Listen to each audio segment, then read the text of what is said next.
Well, now we get it, they found old tapes from 1988. Spring break, they all got big hair and wear.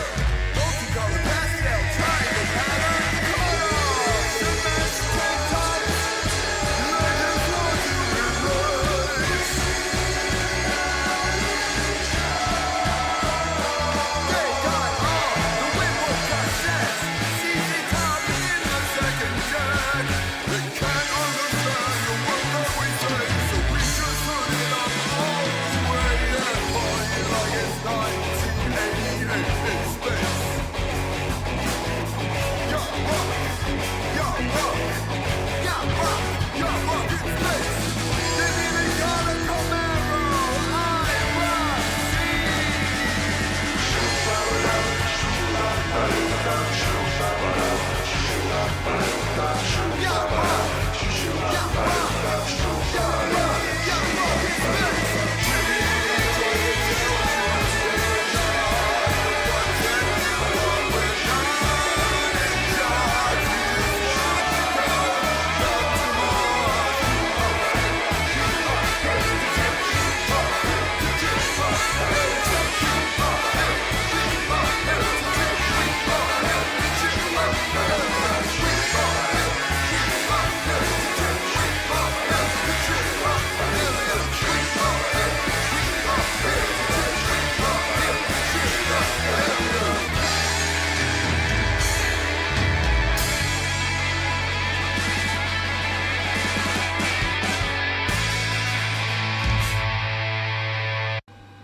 Whoa. That was pretty cool, wasn't it? That's pretty awesome. Yes, that was the band. It's a Portland band called The End of the World, and the song is called Yacht Rock.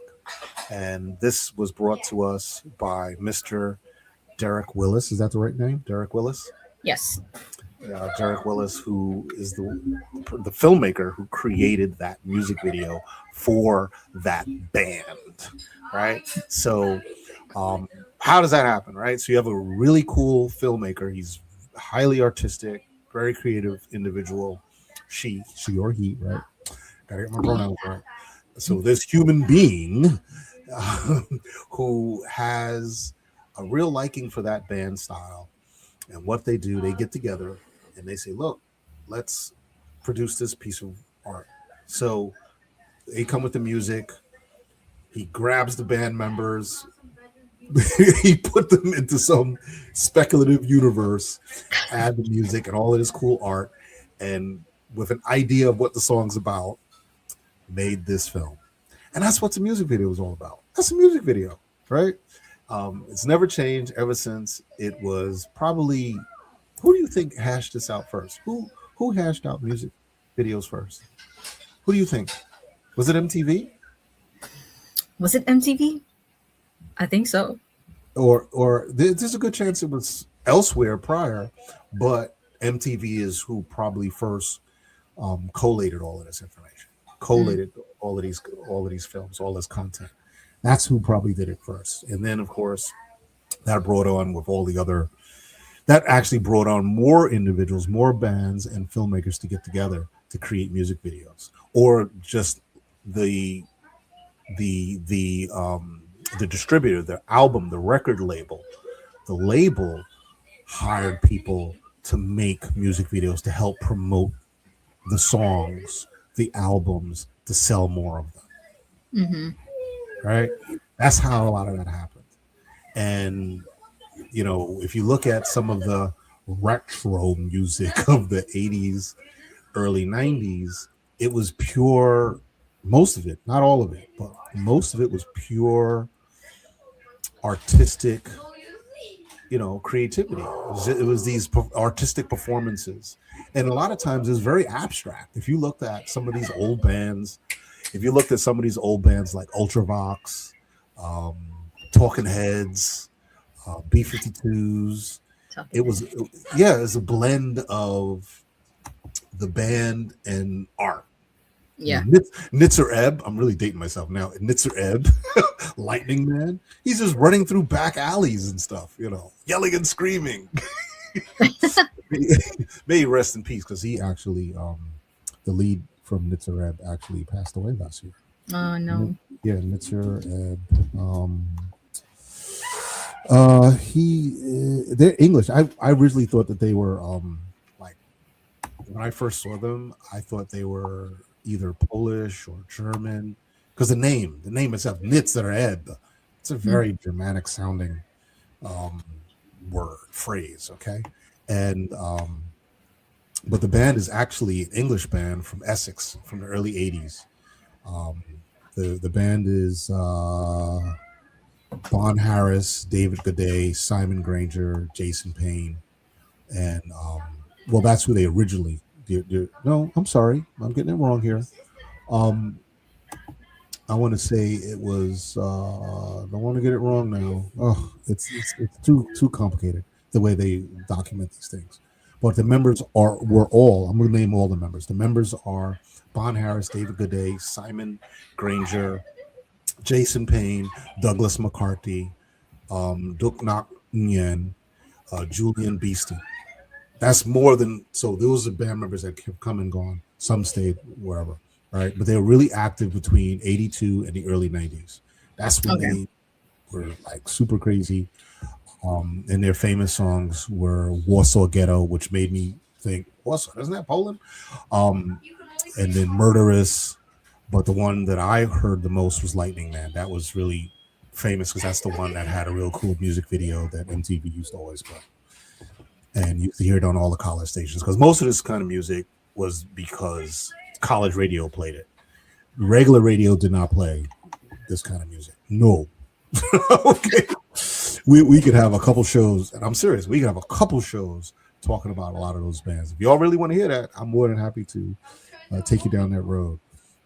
But that band was inspired by Susie and the Banshees, Killing Joke, and Bauhaus, you know, as well as, but they were also on the label. I think the label that they were on, yeah, they were on Mute Records and Geffen Records. These really old labels that were taking a big risk because of the club scene and the industrial music club scene, which was growing back in those days. It actually was getting to a peak, and the reason why, I'm going off all these little tangents, but the reason why it went off on these peaks is because of the technology. The technology was evolving where you were able to purchase equipment, synthesizers, these different types of synthesizers and sampling mechanisms that could just take any sound, any musical track, and play that musical track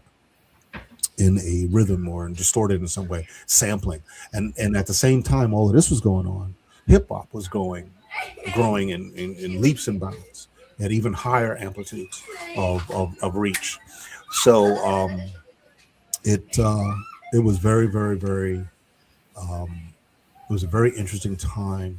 We had lots of different genres of music, but there was a lot of interwoven and overlap, especially in the city of New York, which is where I grew up.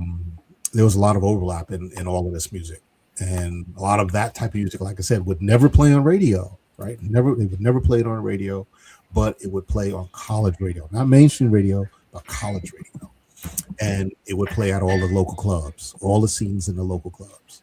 Nice. So that is how it happened. That's how it happened. So, folks, if you want to get some more information about the Portland band, The End of the World, the QR code right here on the top left of the screen will take you to their Instagram, and you can follow them and check them out. So, what's next? And do we have any trailers? Oh, before we get there, think about that. Before we get there, let me talk a little bit about science fiction. Okay, I think it's really important for a refresher. I think continuing educational credits is a very serious thing. in the professional world, continuing educational credits, anyone who's a professional has to take continuing educational credits, whether it be an annual or biannual or within a frequency. And what it does, it just realigns you, keeps you back in focus to what the profession is doing. As a filmmaker who wants to make science fiction, whoever is making science fiction, okay, it's really important that I'm not saying you stay within the guidelines, not at all, because science fiction itself is this massive, broad multiverse. It's not even a universe anymore. It's a multiverse that has so many different recipes. You can't hold it to anything. However, if you want fans, there are different groups of fans who love certain types of things. And you've got a large group of fans that love these Marvel DC type stories, which is actually science fiction fantasy based, because some of it is not based in science, is based more in fantasy, where you have other people out there that are interested in the Star Wars realm, which is massive, especially now that it's easy to make fan films and costuming, which is also pushed by another part of the creative world and Comic Cons, right? All these costumes. So you're able to have a very, very large base, international base of people that are into Star Wars, which is very different from Star Trek, right? Star Trek is heavily embedded in science, and heavily embedded in solving problems, showing us what problems, community problems, all kinds of problems, and then solving them, okay, or dealing with them. So there's this arc of story, and Star Wars actually dived into that a bit these past few years with that series called Andor, right? Probably some people are saying it's some of their best work ever. Okay, time will tell. And actually, it's such a big deal. That is such a big deal to Star Wars, to that segment of the industry, that Disney has just reframed. They just reframed Star Wars, right? So that new trilogy that they created with all those new characters, that's literally been pushed aside, and they're bringing all the old stuff back. So at the Disneyland theme parks where they had the Star Wars themes, they're removing all of the, what is it called, First Order, whatever it is. They're removing all of that and bringing the old stuff back. Kylo Ren put on out, bringing Darth Vader back, Han Solo types, all of that stuff, bringing it back, which coincides with the Mandalorian. Okay, that's Is it a good thing or a bad thing, though? Is it a good thing? I don't. Please interject. Please interject. I'm old school. I really like the old school films. Yeah. I loved the first Star Wars that came out, which was the end, somewhat, not really the end, but it was like the end of the series. The end started first. Oh, the last one started first. You're right? talking about number 4? Yes. A New Hope.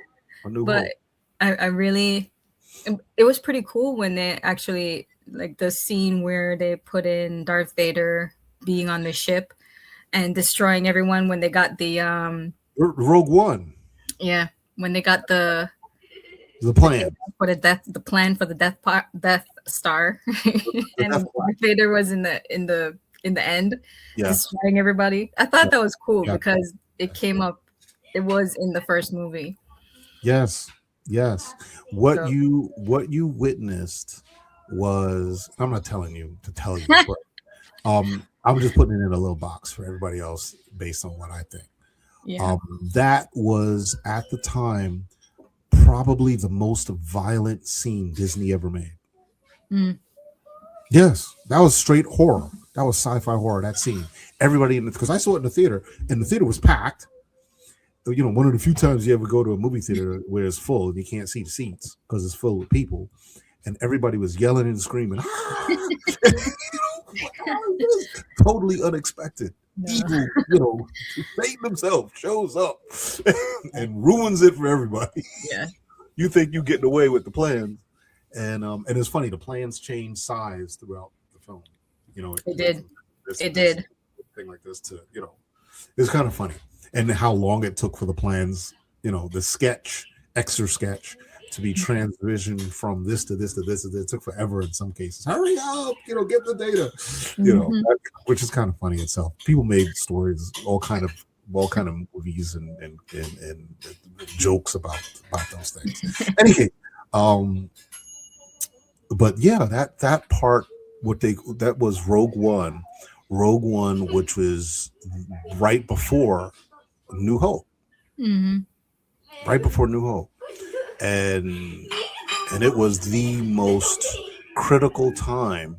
It was the most critical time where where we learn where we learn how the Death Star was built, how much time it took, all of the twists and turns in it. And this takes us more into science fiction. Okay, Mhm. so one of our team members, one of our original team members, Doug Harnett, actually has a real nice piece written up um, on the website, which you could read yourself because there's a lot more detail in it. But science fiction is defined by Doug Harnett, where science fiction is a fiction that uses speculative science to create a story. This speculative science is the word he likes to use because more often than not, the stories often break all rules of physics, chemistry, biology, psychology, mathematics, and hydrology. He had to put anyway. He's a hydrologist, as myself.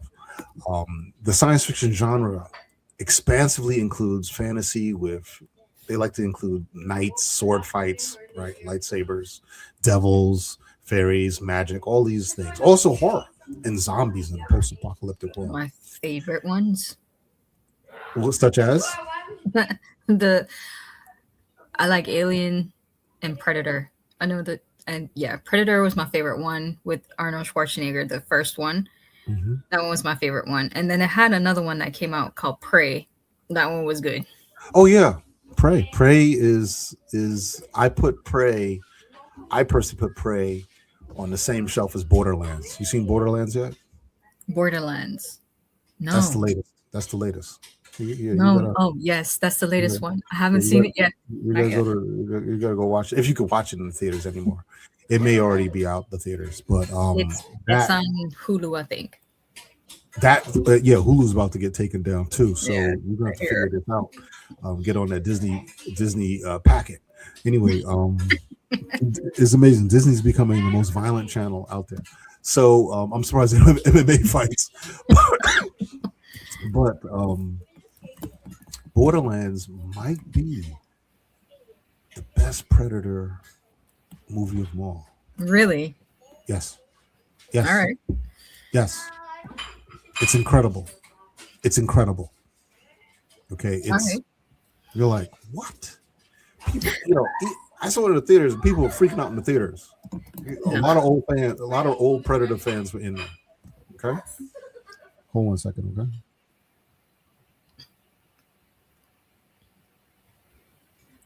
and so it's really cool, and just brings back lots of really good memories. Yeah. But to continue on about this, of course, we have this comic book superheroes, which is totally fantasy, in much of it, not all of it, but in much of it. But of course, anything with the word star and qualifies it, like Star Trek, Star Wars, Battlestar Galactica, and all of its dystopia all the time. Only a few Star Trek fan films diverge from the default dystopian worldview, giving them a nostalgic, arachnocristic quality. Right? Fan films, I would say. Actually, I saw a brand new fan film, the Starfleet Farragut, I think it's called Star Trek Farragut. They just released a film that was produced last year. It was very good. I called it refreshing. Mm. It was a good something good to see. Had a nice positive spin on it. And also there's Star Trek Phase 2, out of New York, Ticonderoga, New York, a suite of excellent Star Trek um, fan films that would be like full long episodes and double features. Really good stuff. But all science fiction has a wild man. More and of course, more recently, a wild woman in the form of an alien, a robot, or a cyborg, a mad scientist, a zombie, a radioactive monster, a crazed emperor, or a corporate capitalist, or of course, the simple, ordinary person with superhuman powers, right? And this Wildman character serves to actually teach us about what it is to be human. It's kind of funny. Whereas the horror film genre requires a creature or a monster or an extreme wild man or wild woman who's in conflict with God, society, or nature, vampires, which are derived from superstition and myth, are pure horror. Whereas Frankenstein, created by a mad scientist, grades into science fiction. Thank you very much, Miss Mary Shelley. And of course, going forward from Mary Shelley, we're talking 1800s, going forward to the 1950s, where those creature feature movies that would occur on Saturday mornings or, nighttime on weekends or whatever, they had slimy amoebas, giant irradiated women, impossibly large ants, mind controlling crystals that'll fry children's brains, that which could then only be revived with a bowl of some sugary drink or cereal. The monster in science fiction is not often biological. It is often technological, right? It is the expression of fear that we will lose touch with what is human, that we will become machines in the spectrum of the wild man or wild woman, from animal through human to machine. Science fiction often skews to the machine, such as the Borg, HAL 2000, the robot, the android, right? With the cyborg, where the horror film often dwells in sublimated and demented sexual desire. The technological machine monster is the fear of loss of self. The fear of loss of self, right? Loss of self, loss of consciousness, loss of being, right? So is science fiction also horror with technology, right? Yeah, it kind of, the sci-fi thrillers, the sci-fi horrors, right? Must we have countless stories of dystopian worlds with technology has gone awry, producing a split of the hungry underclass and the privileged kings, dictators, or the 1%? Apparently so. We see a lot of that now. When it comes to special effects, this is the key to the magic appeal of filmmaking. The cinema began as a sleight of hand with its newfound ability to plausibly recreate and manipulate life. We had voyeurism kisses we could watch, trips to the moons, cartoon violence that left no injury, and impossible aerobatics, ghosts, fairies, vampires, villains, swashbuckling heroes, and beautiful, helpless women. Right? Was there anything else we could add to that? Probably plethora of things. See, we got another spinoff. So, nonfiction is science and fiction is modeling. Science observes, gives us the data, orders the data, and develops formulas that explain that order. Modeling uses those formulas to recreate the data and then to predict scenarios for which we have no data. Models make fiction. Films are modeling experiments. They are the genre models. Film noir, chick flicks, the drama, westerns, superhero movies, monster movies, alien invasion movies, food movies, all models built from formulas. Fiction, and especially science fiction, gives us what if scenarios as different initial conditions and different data are provided as input to those models. The variables are tweaked, sensitivity analyses are run, the output is compared to the observed data by the viewers, the audience, who pronounce it as a reasonable fit. So what is science fiction? Here at MiSciFi, we're going to show you what it really is. Okay. So that's my little I guess, something for today, right? So what do you have on the list here? What else is on the list? We have let's take a commercial break. Let's take a commercial break here, and um, put up the media asset for. Here Be we right have. back. We already have it there. All right, so I'm going to take us to the next here. I can't see it. Hello, there it is. All India Radio. Okay, and the QR code that we have here, All India Radio, it's right there. Good stuff.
The unified field.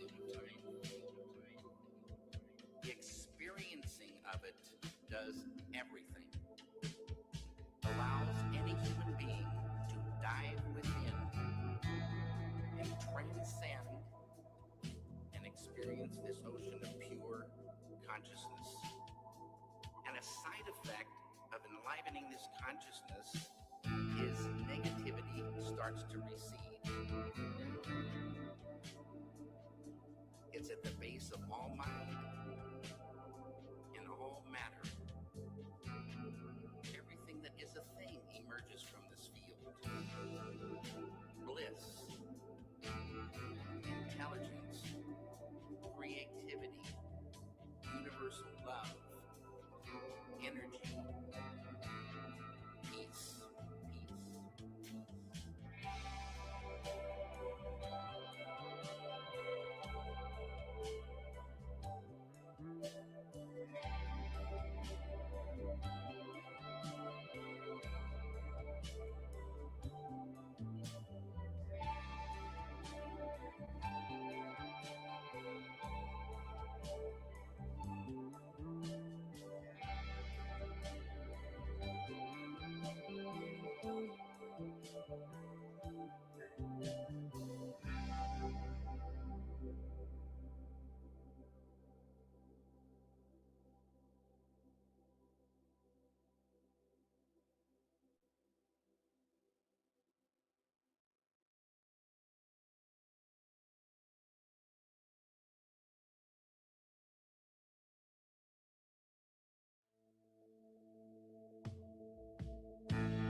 The unified field.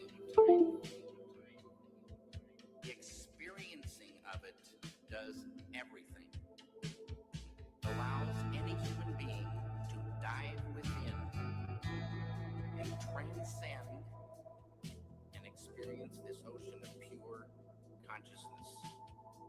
And a side effect of enlivening this consciousness is negativity starts to recede. It's at the base of all mind and all matter. Everything that is a thing emerges from this field. Bliss, intelligence, creativity, universal love. Pretty good. That was nice. Yeah. That was nice. That was a lot there. All right. So that was, folks, that was All India Radio. They are an excellent band. We are major fans of them. In my opinion, that's what I call sci-fi music. And we're going to be playing a lot of them. Also, remember, there's a link here.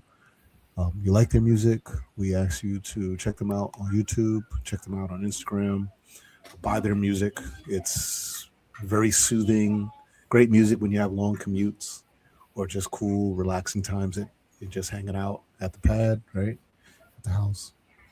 So, what's next? The noob. Okay, put the poster up. All right. Holy smokes. This is No, new? no, that's not the noob.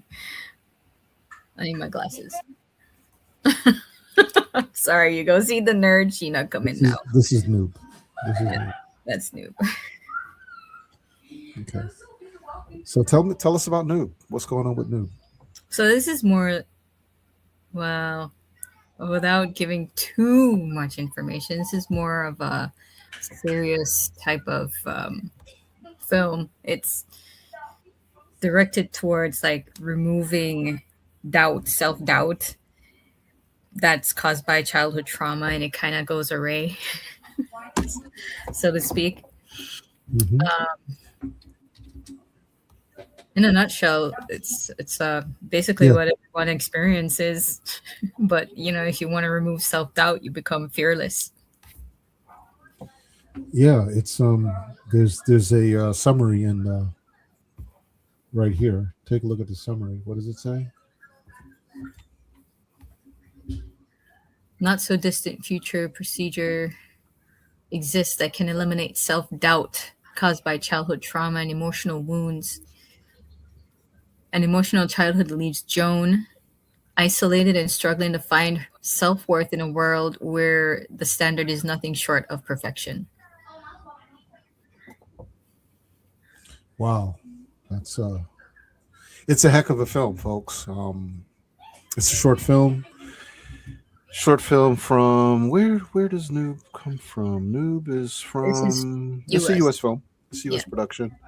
I don't know why folks they're so afraid of putting the state that they're from as if that would matter negatively. I don't know why. It does not. We really want to know what part of the world, the country it comes from. It matters. and it was produced by John Wessel Couch, and it features Gina Comparetto, Jesse Cohen, and Andrea Thompson. And let's see if we had. It comes out of a place called La Habra. I think that's California. La Habra, Yes, California. La Yep, Habra, La Habra. California. Yep. So let's look at the trailer. All right.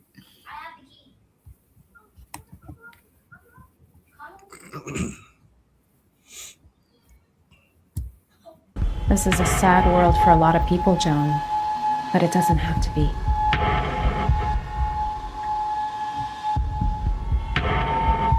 Traumatic experiences often lead to what we call negative underlying beliefs.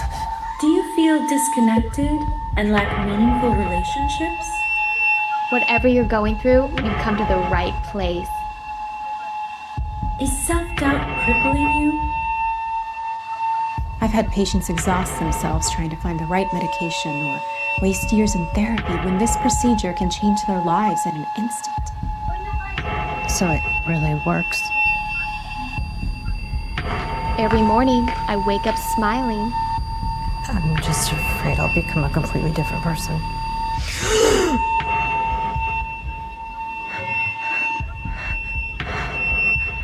I'm ready for you.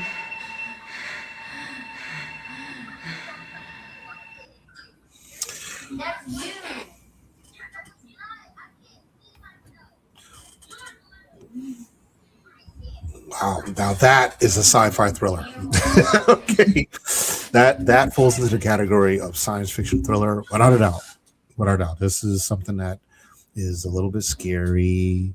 It's got some dystopian themes to it, and if you notice, you saw the lady walking with like the see-through coat. Yeah. That's part of the sexual theme that's added to horror, which is added to sci-fi. You're starting to get it, right? Starting to get it. Yeah. So that's one of the nice things about short films. With short films, the short film block at MiSciFi, which is the topic of today, shows us that you can have a film that's on average people. I'm not telling everybody that short film has to be this length, but on average 15 minutes long, meaning that you can make them a little shorter, you can make them a little longer. The ideal short film in science fiction, I would bump it up to more like 18 minutes, right? The average film. And the reason why it's different from science fiction from the regular non-speculative content is because speculative content, you have to, there's a little bit of world building involved. So you're creating this imaginative world that these characters are acting out in, right? So that becomes very important in the production of the film. So you automatically have an extra 2 or 3 minutes added to that. Automatically. That pushes it past the 15-minute average into the 18-minute average. What does that mean for the short films that we see at MiSciFi? We have, actually, I think I'm going to, if there's time, I'll produce a cluster. I'll do a cluster analysis. And you'll see that there's a block of short films that are under 15 minutes. This is between the range of, say, 8 and 12. And then you have a block of short films that are somewhere between 20 to 28 minutes long. Yeah, it's two separate clusters, and it tends to the people. We could probably do even more breakdown analysis on that because there's certain types of filmmakers that produce the shorter length content versus the longer length content. Right? Who's in art? Who comes from the traditional art film world? What part of the world that these films are coming from, and the type of sci-fi theme that we're dealing with, right? So there's a methodology behind this. There's an approach that's very interesting, and I think that it would be worth performing said analysis if there's time. because it does take time to do these things. But it would be very interesting to do. What are your thoughts on that, Lieutenant Shi? Lieutenant Tina? Lieutenant, thank you. Yeah, you're a lieutenant. Yeah, totally Yes. agree. It would be something to behold.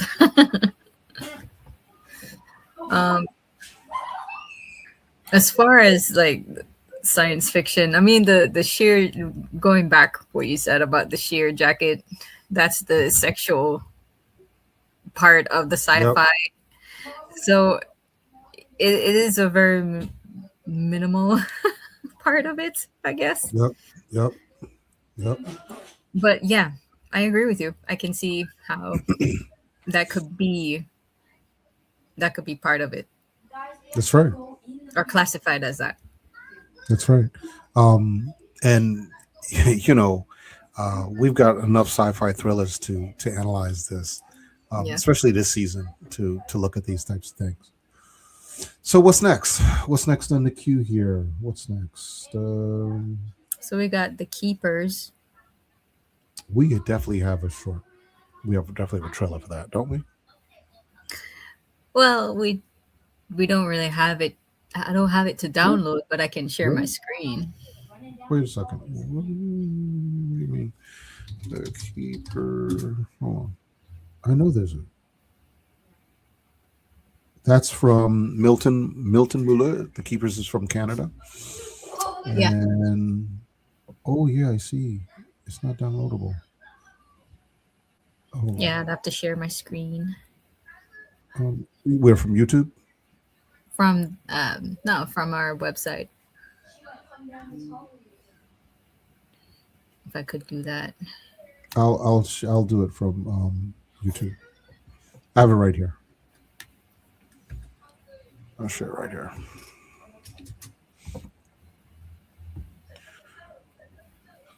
Bring up the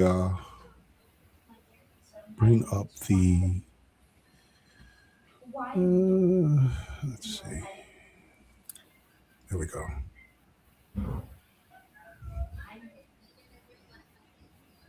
That's a pretty cool picture. Can you hear it? I sure can. You can. Okay, cool.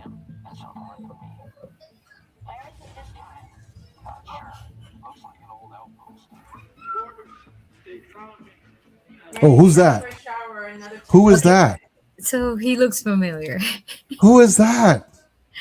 Yeah, he is. Who is that? Looks Come like on, he people. came in. People, let's look at this. The audience to respond. Who is that? Louis, you listening? Louis, you listening? Who is that? Who is that? We'll give him 35 seconds. Who is that? Who is that? What TV show, first of all? I gave you a hint.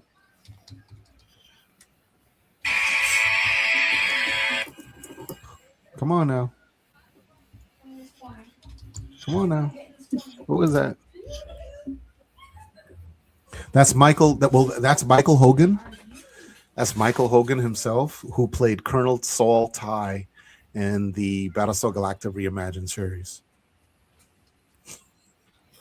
That's who that is. That's who that is.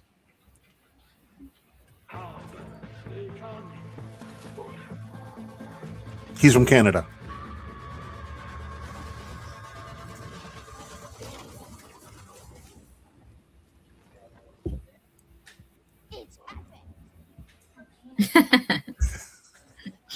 Very cool. Very cool. Very cool. So the Keepers, they're actually promoting. They're promoting heavily. That film is promoting really heavily right now. And it's the Keepers, and the Keepers is let's see. It says no idea. Who said no idea? 56 Reynolds. Who? I didn't hear you. 56 Reynolds. Okay. Thanks for following us, 56 Reynolds. Thank you. We'll if you ask us some more questions, we'll definitely entertain you. But go ahead, Lieutenant. Go ahead with the description of the Keepers. Okay, so It's in the comment. It's in our chat. okay. Amidst the desolate interstellar terrain, space faring outlaws Porter and Kai are thrust into an adventure so to safeguard an ally's enigmatic transmission from a relentless adversary.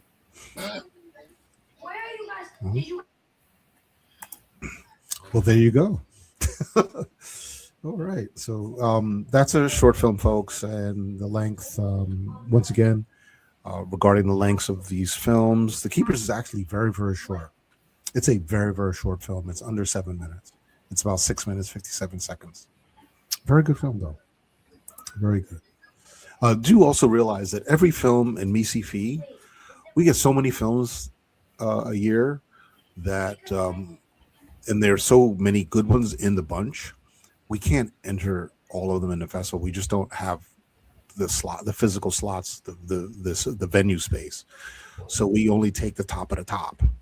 And the top of the top ends up being films that have been nominated. So every film that's in the festival was nominated for something. That's how good they are. They have some sort of nomination. It's really, really good. So with that said, 56 Reynolds, he has no other commentary. Come on, man, say something. What's next? All right, so there's It Came from Outer Space. All right, put that one up. Do we have? I know there's a trailer for that. There is. I'm gonna put it up right now. Okay. That's the poster. Oh man, that looks cool, doesn't it? Yeah. It's a very nice poster. Very, very nice poster. Very nice poster. All right, let's watch it.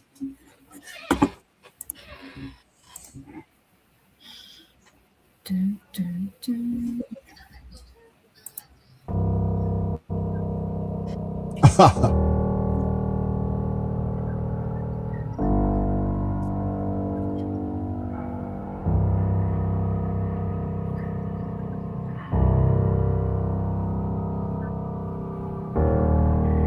Was she in the toilet? What was that? I think so.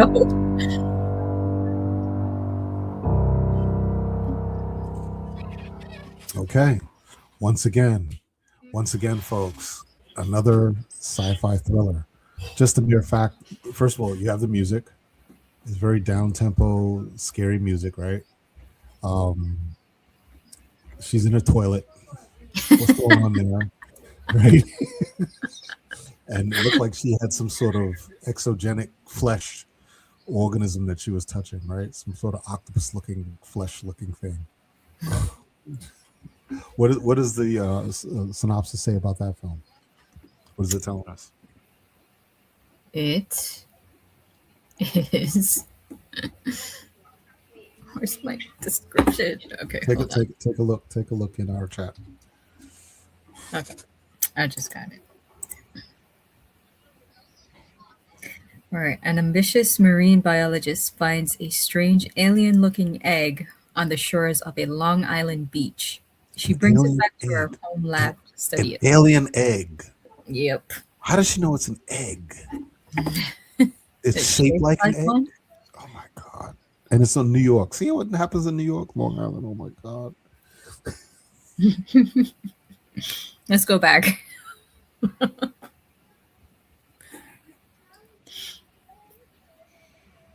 That's really bad. Okay. Scary. Another scary piece of work. Okay. Scary piece of work. Do we have any more shorts to talk about? Mm, Is that all the list? not on my list. Okay, that's it. So with the amount of time we have, let's show a couple of trailers of some other films. Do you have La Cosa en la Nebra? Nebra. Nebla. Yeah, that one. How about John Pardon? I can do John Bardon. You can do that one. Yeah.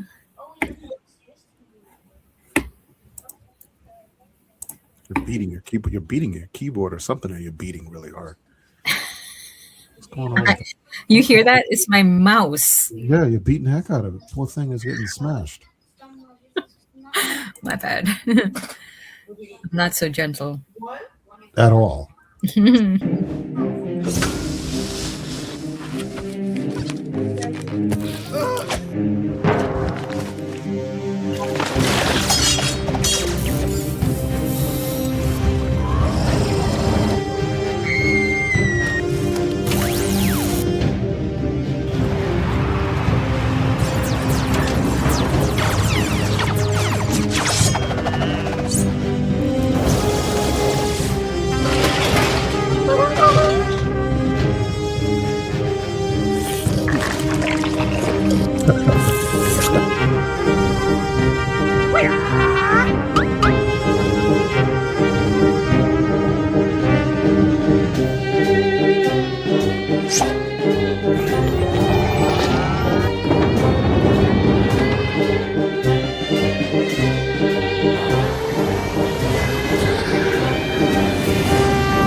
Holy smokes! Oh my goodness, that is amazing. Okay, that one is amazing.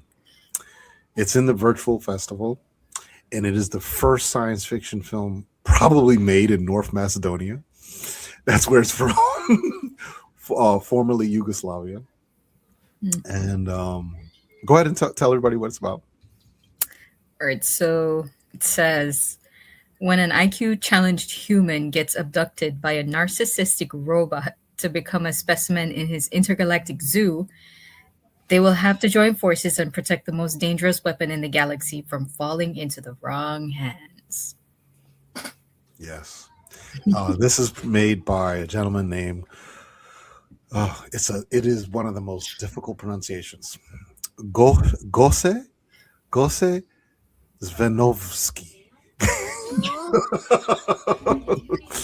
Cool guy. Cool guy. We're gonna bring Ganose on. We're gonna bring him on. He can't tell us he can't speak English. We're gonna bring him on. And, but that's a good one. So all right, that's good. What other one can we show with the time we have left? 56 Reynolds says that is so good. Yeah, it's fantastic. Okay, and it's a feature film, right? What's the length? What was running time on that one? It's like an hour 25. Yeah, almost an hour and a half long. So we're talking feature length, great arc, characters, animations out of this world, big budget. It's done very well. It's not in English though. it's not in English. We need to fix that for him. We need to get it. Of course, it has captions. Let's see. Do we have a language? I don't know what language they speak over there in North Macedonia. Do you know what language they speak? Spanish? No. They don't speak Spanish. Because I'll help you if it's Spanish. They don't speak Spanish over there. No. In that part of the world. No. No, they don't. They speak Macedonian. I don't know what that. It's Macedonian. South Slavic language. It's a what? A South Slavic language closely related to Bulgarian. All I can tell you, the food is good. I can guarantee you that food's going to be amazing. Food's going to be amazing. So I'll make sure that he presents some recipes along with his thesis. Man, that's going to be great. It's going to be good. What else are we going to do? What else you want to see, 56? You got any recommendations, 56? Take a look at the program. Take a look at the program and tell us what you would like to see. Which is on the Instagram. It's on Instagram and it's on MiSciFi.com. Oh, Halcyon Days. While he's coming up with something. Halcyon Days. Come on, I know we have a trailer. We do. We do. I don't know where you're looking for this. I don't have these. So tell me, load that puppy up. Halcyon Days.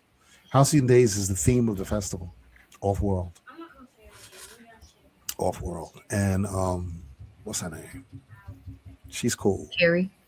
Yeah, Carrie. I called Carrie up, and I think she was in the Virgin Islands. I think she lives there. I'm not sure. I called her up. Yeah, she was like, "Yo," I told her. She's like, "We're accepted. What are you talking about?" She was freaking out. Oh, Encyclopedia Galactica. Yeah, we're gonna play that one. That's another gem. Oh, that's a gem. Put it on. So I don't have the ability to download Halcyon Days. Okay, I'll get it.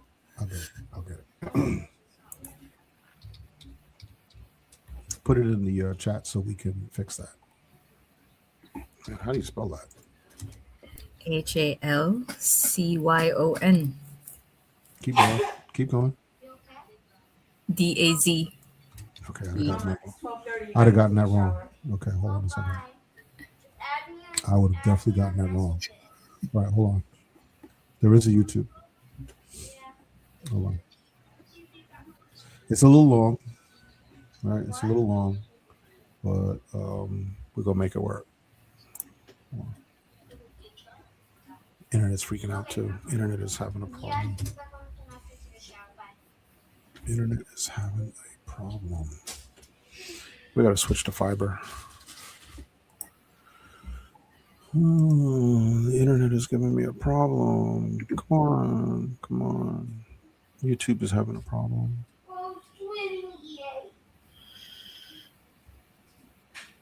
They have a review on Screen Rant, and they have a review on a Dork Side of the Force.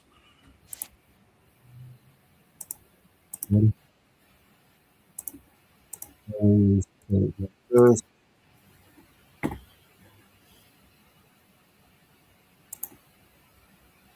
Yo. I'm Carrie Copeland from Louisville, Kentucky. I teach senior English. I live a pretty normal life. Oh, Dad, I love you so much. I'm sorry I'm not there.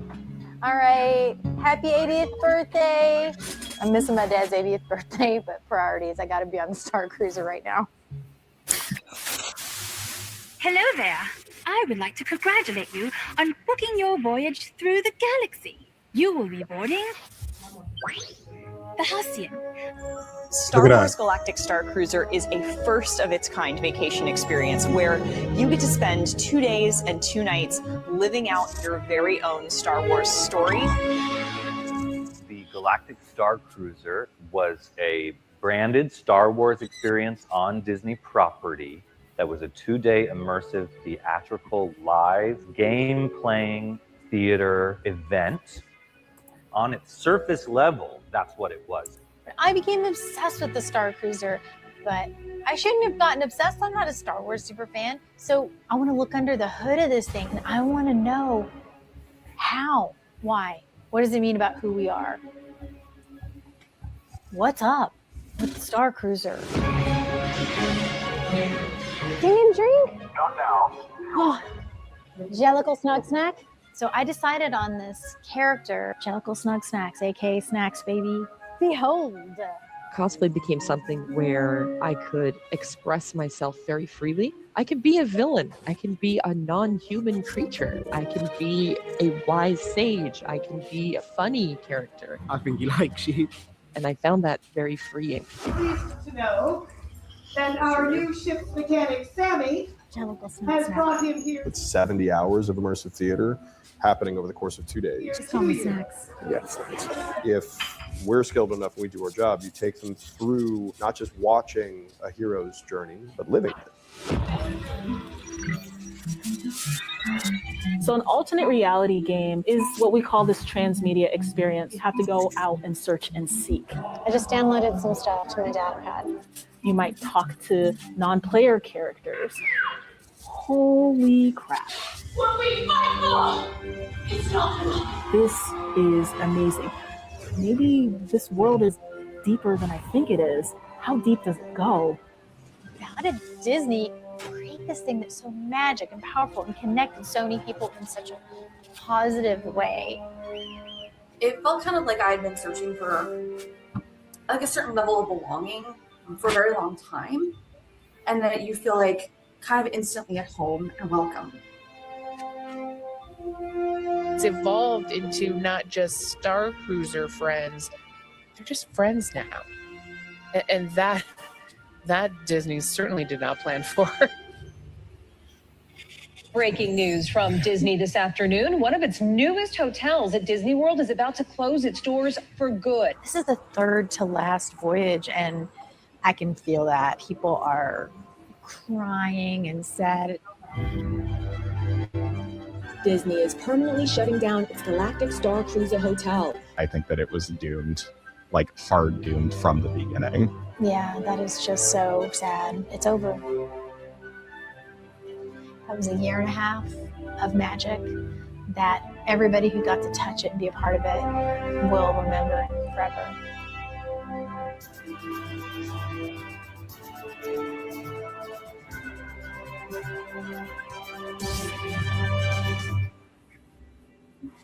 So my question is, now what?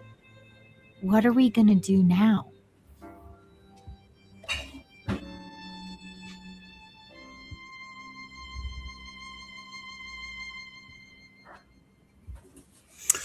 Ooh, boy. Man. That was something. It's a really good film. It's a docudrama thing. So it's a documentary, but at the same time, they are showing the insides of the ship and all the people involved, the production, extremely high production value. It's like you go on a Star Wars set, and when they're not shooting the Star Wars film, you're running around on the set reenacting whatever the heck you want to do. And you're paying $4,000 for the weekend to do it. I would have paid money to do that. Yeah, I would have absolutely. paid money to do Absolutely. I'm kind of sad that, here I am ready to go to Orlando for a trip and it's not there to do it. So it's kind of sad. But remember what I said prior to the show, at the beginning of the show, how Star Wars is gutting all of that second sequel stuff, and we're bringing back the old stuff. Yeah. So this event was actually of the Kylo Ren portion. That was of that sequel, and that's all gone. So it might come back, just rebranded to the original trilogy, which also includes, remember, it also includes a lot of the first trilogy, and it also includes what happens after, which is like the Mandalorian and Grogu. Right? This is stuff that everybody loves because it's still those are all interconnected properly. They're all connected properly. So we may get something bigger and better. It may take a few years, but we may get something bigger and better. I really think so. All right, let's bring up what the people want. They want Encyclopedia Galactica. Yes, that's what they want. Encyclopedia Galactica, here you come. This is a message from a small, distant world.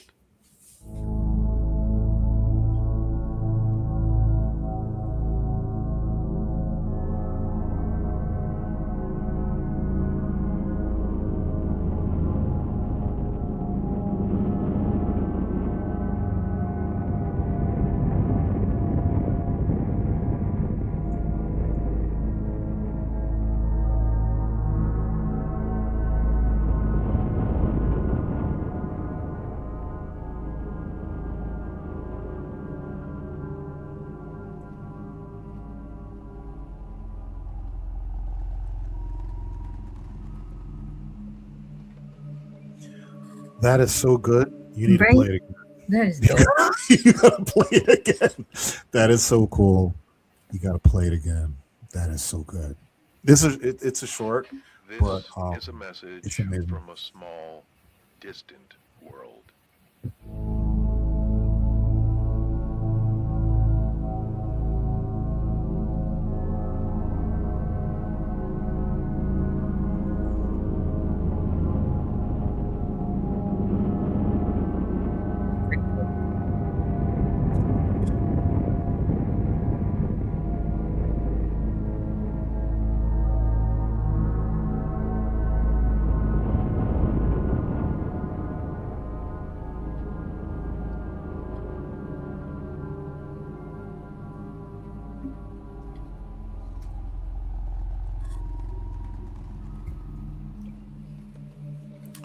So pause it. So I'm going to hold on. Pause it. So I'm going to say this one here. Despite humanity's disappearance from the galaxy, the worlds we have left behind still flourish with life and mystery. And this production is a short film, but there's no AI. No, AI was not used to make this. It's all visual effects, raw, hard visual effects. This is brought to us by the gentleman's name here, Mr. Kenneth Reynolds. Good job, Kenneth. It's right up our alley. There's involved also is Tom Gasick, and they're from Bloomfield, Illinois. Way to go, bud. Way to go. This is great. No, I think it's New Jersey. I don't know. They're gonna have to tell. Well, he's on Instagram. Ask him. Hey, here it is. Hold on. No, hey, oh, that's who it is. Way to go, man. Way to go, bud. New Jersey, he said. Like it. New Jersey. Gotta say it right. New Jersey. Okay? New Jersey, right? New Jersey. And no AI used whatsoever, and it's the world premiere. Oh, I'm his mom. Oh, what's up, Mom? You can't have a better fan. Okay. That's Than awesome. your mom. How you doing, Mom? What's up? All right. That's great. Now we're really looking forward to it. And I think they're coming. So it'll be really good. It's in my slot, which is like prime time. So we're gonna have a real good time. We're gonna have a great time. All right. I'd like to get one more trailer. One more trailer. Which one you had in mind? I'd like to put somebody that I haven't somebody that we may have ignored. 1 second. Our runtime.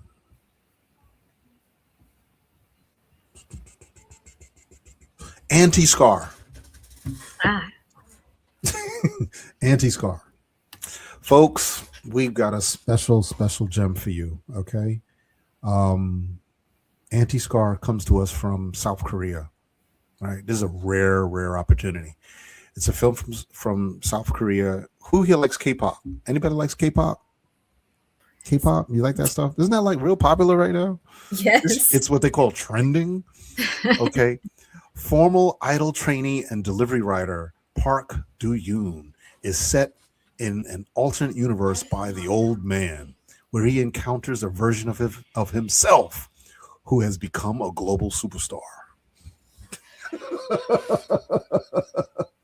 Okay.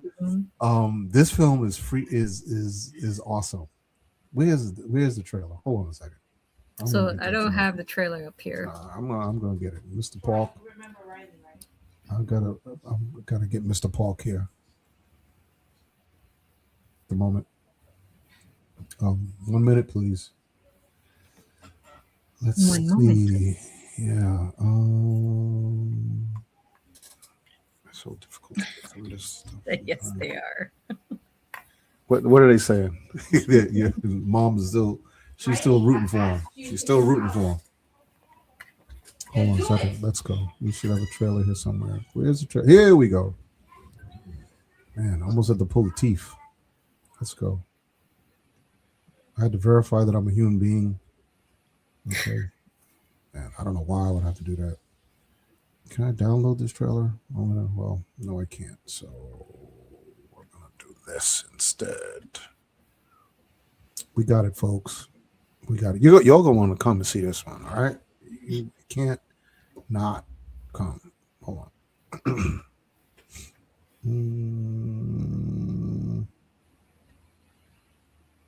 How do I take this thing off? Stop. Add. Share. Window, audio, share.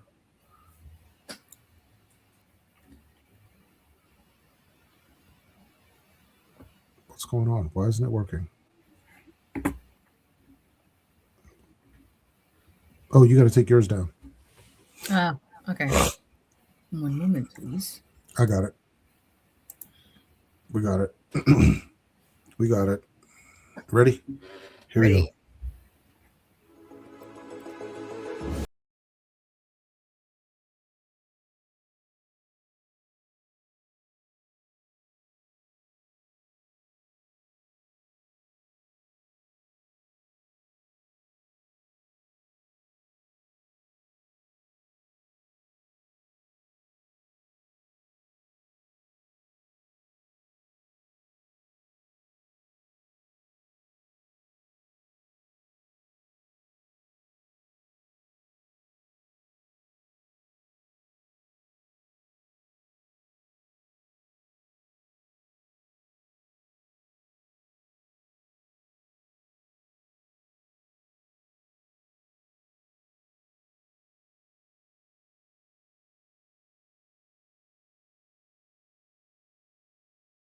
Hold on now. Okay, we're gonna have to fix this. People want to see a little more than that. Yeah. People want to see a little more. Hold on a second.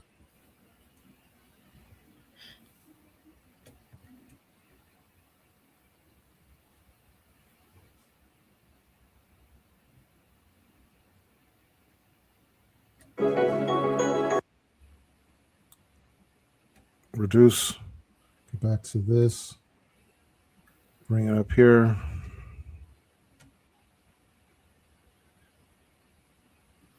Got it. Full screen. It's gonna be a little clip.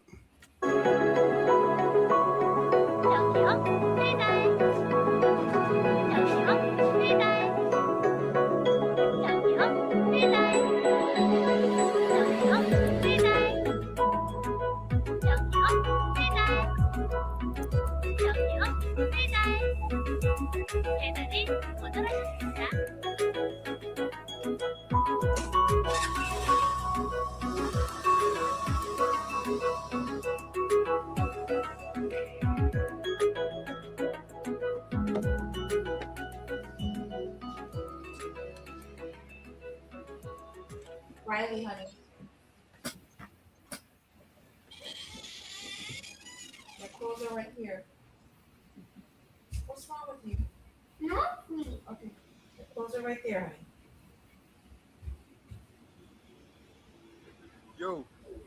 Yo, what's up, man? Yo.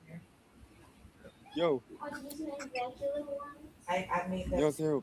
They're the right ones. 스캇 세븐입니다. 제가 오늘 시청자 여러분들께 전해드릴 말씀이 있어서 이렇게 라이브를 켰습니다.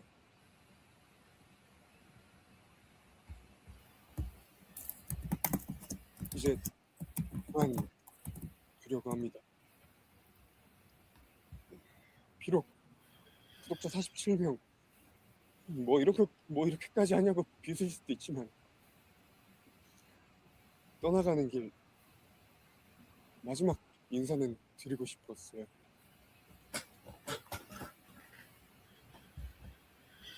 그럼 마지막 곡 띄우겠습니다.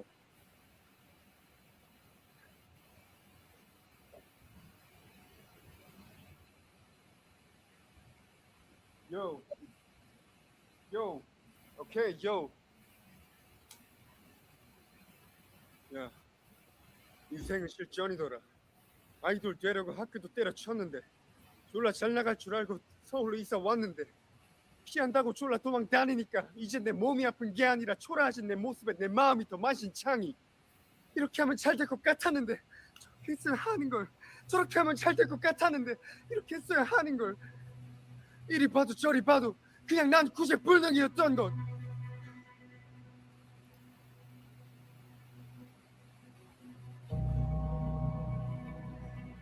난 샹구가 족같아서 무섭고 나 유나와 행복이가 고마워서 무섭지. 난 나 스스로도 이기지 못하는 내가 한심해. 더 이상 아무한테도 빚을 지진 않을 거야.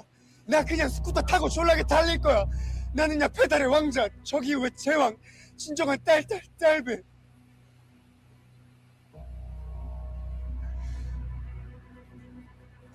감사했습니다.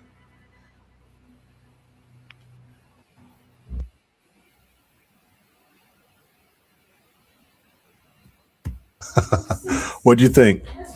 His performance is out of this world. This film totally took me by surprise, right? Of course, you have to know how to read, right? Because it's subtitled, unless your Korean is on point, right? But the story is awesome. It's a feature film. It's a nice life arc about a guy who, wanted to be a musician, artist, and all of that, rapper, hip hopper, and is having a tough time trying to do it. And, something mystical happens and everything changes. But it's really good. It's surprising. It's entertaining. You get to see what it's like in South Korea. It's really cool. It's very, very cool. So for the folks that are into K-pop, it's heavily themed and all of that. It's a great piece of work. I want to say the film is Sunday. It's a Sunday morning. Check the schedule. Sunday morning. I think it's 1 o'clock, somewhere around there. The film plays. So there was a question. Will all of the films be put on your site in their entirety after the festival? Well, what site? My website, right? The festival website? No. We do have a virtual festival after, right? So of all the films that we have selected in the festival, only a portion of them can play in the physical festival. And that number is around 50 films. Of the films that didn't make it, most of them, 90% of them have joined the virtual festival. But a lot of the films that are in the physical festival, about a half of them are only going to be participating in the virtual festival. Okay. And the reason why is that some folks don't want their content to be on the internet. Totally understandable. Some films have a level of production quality where those films are going to be bought by distributors and so forth. We have a lot of films like that.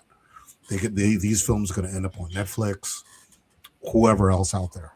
Okay, so they have a different route, a different path, and then end up online for free with commercials.